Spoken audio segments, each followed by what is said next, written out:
सरकार गिराने जैसे साजिश आरोप लगाना गंभीर बात। हरदा बोले, सीएम बताए कि मामले में क्या जांच हुई है। एलआईसी ऑफिस में सीबीआई का छापा, असिस्टेंट एग्जीक्यूटिव इंजीनियर रिश्वत लेते गिरफ्तार।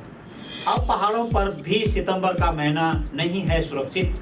भूस्खलन की हो चुकी बड़ी घटनाएं, भूस्खलन के दर्द से उबर नहीं पा रहे हैं लोग। वन तस्करों ने छीना विभाग का चैन, पेड़ों पर आरी और वन कर्मियों पर चला रहे हैं गोली। यमुनोत्री में भारी बारिश के बाद जनजीवन अस्त व्यस्त। मसूरी में 80% आई पर्यटकों की कमी। नमस्कार, आप देख रहे हैं उत्तराखंड टाइम। मैं हूं आपके साथ प्रेम पंचोली। अब खबरें विस्तार से। पूर्व मुख्यमंत्री हरीश रावत का सरकार गिराने वाले मामले पर बड़ा बयान सामने आया है। हरदा ने कहा है कि सरकार गिराने की साजिश जैसे आरोप लगाना बेहद ही गंभीर बात है। मुख्यमंत्री पुष्कर सिंह धामी को यह बताना चाहिए कि इस मामले में अब तक क्या जांच हुई है। बीते दिनों गैरसैंण में हुए सत्र के दौरान सरकार को गिराने की साजिश की बात सामने आई थी। खानपुर से निर्दलीय विधायक और कभी के पत्रकार रहे विधायक उमेश कुमार ने 500 करोड़ से सरकार गिराने का आरोप गुप्ता बंधुओं पर लगाया था। इस मामले में पूर्व सीएम हरीश रावत ने कहा है कि सरकार गिराने की साजिश जैसे आरोप लगाना गंभीर बात है। वहीं हरदा ने विधानसभा अध्यक्ष के कामकाज पर भी सवाल उठाए हैं। उन्होंने परवर समिति बनाने का चुनाव टालू समिति बताया है।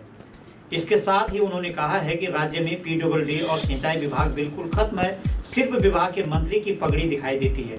जल जीवन मिशन पर सवाल उठाते हुए हरदा ने कहा कि पूरा उत्तराखंड खोद दिया गया है।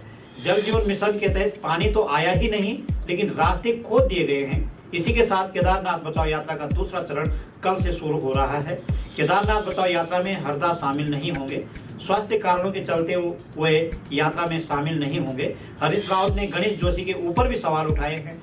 हरदा ने गणेश जोशी को भ्रष्टाचार का प्रतीक बताया है। उन्होंने कहा कि गणेश जोशी देहरादून में नदी खालों का मालिक बन गए हैं। सरकार गिराने की बात अस्थिरता एक लोकतंत्र के अंदर गंभीर अपराध और मुख्यमंत्री ने स्वयं संज्ञान लिया है, कहा है कि गुप्तचर इसकी जांच करेंगे, कर रहे हैं। तो ये माननीय मुख्यमंत्री को बताना चाहिए कि गुप्तचर में क्या जांच की है, कौन है वो गिराने के षड्यंत्रकारी। और दूसरा, क्योंकि सदन के पटल पर कहा है, ये माननीय स्पीकर महोदय की परीक्षा है कि वो इसमें जो है केवल सरकार बचाने के लिए वो क्या बन रही है आजकल कमीशन क्या बन रही है, चुनाव टालू समिति। केवल प्रवर समिति चुनाव टालने के लिए नहीं बनाती हैं, बल्कि लोकतंत्र की रक्षा के लिए भी प्रवर समिति बनाती हैं। तो उनको चाहिए जॉइंट स्टेट असेंबली की कमेटी बनानी है और वो इसकी जांच करें। इसी से जुड़ा आपने बताया था कि गणेश जोशी जी कह रहे हैं कि मैं अकेले थोड़ी हूँ और मेरे जैसे ही। सीबीआई ने एलआईसी देहरादून के असिस्टेंट एग्जीक्यूटिव इंजीनियर को 15,000 रुपए की रिश्वत लेते हुए गिरफ्तार किया है। जानकारी के अनुसार असिस्टेंट एग्जीक्यूटिव इंजीनियर इलेक्ट्रिकल ने पेंडिंग बिलों के भुगतान और पहले से भुगतान किए गए बिलों के कमीशन के तौर पर 57,000 रुपए की रिश्वत मांगी थी। शिकायतकर्ता के बार बार अनुरोध करने पर वह 40,000 रुपए में मान गए। बीते मंगलवार को शिकायतकर्ता इसकी पहली किस्त के तौर पर 15,000 रुपए देने गया था। इसी दौरान सीबीआई की टीम ने उसे रंगे हाथ गिरफ्तार कर लिया। आरोपी के आवासीय परिसर की तलाशी ली जा रही है।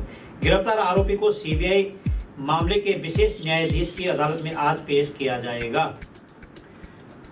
पहाड़ी क्षेत्रों में सितंबर का महीना भी सुरक्षित नहीं है। इस दौरान अचानक तेज बारिश और चटक धूप से भूस्खलन का खतरा अधिक रहता है। बीते वर्षों में सितंबर में आपदा की बड़ी बड़ी घटनाएं हो चुकी है, जिसमें भारी जानमाल का नुकसान हो चुका है। उत्तराखंड प्राकृतिक आपदा की दृष्टि से जोन 4 और जोन 5 में शामिल है। यहाँ भूकंप, भूस्खलन, भूधसाव, अतिवृष्टि और बादल फटने की घटनाएं का एक लंबा इतिहास रहा है। इन घटनाओं ने कई गांवों का भूगोल ही बदल दिया है। प्राकृतिक आपदा की घटनाएं ज्यादातर जून, जुलाई और अगस्त में बारिश के मौसम में हुई है। जून 2013 की केदारनाथ आपदा का प्रमुख कारण 36 घंटे की लगातार बारिश को माना जाता है। इस वर्ष नई टिहरी, चमोली सहित कुमाऊं क्षेत्र में बरसात के मौसम में जुलाई, अगस्त में काफी नुकसान हो चुका है, पर पहाड़ में सितंबर का महीना भी आपदा की दृष्टि से सुरक्षित नहीं है। 13-14 सितंबर 2012 को बादल फटने से ऊखीमठ के चुन्नी, मंगोली और ब्राह्मण गांव का भूगोल ही बदल कर रख दिया था। इन गांव में मलबे के सैलाब ने 64 लोगों को काल का ग्रास बना दिया था। आज भी प्रभावित हुए लोग उस दर्द से उबर नहीं पाए हैं।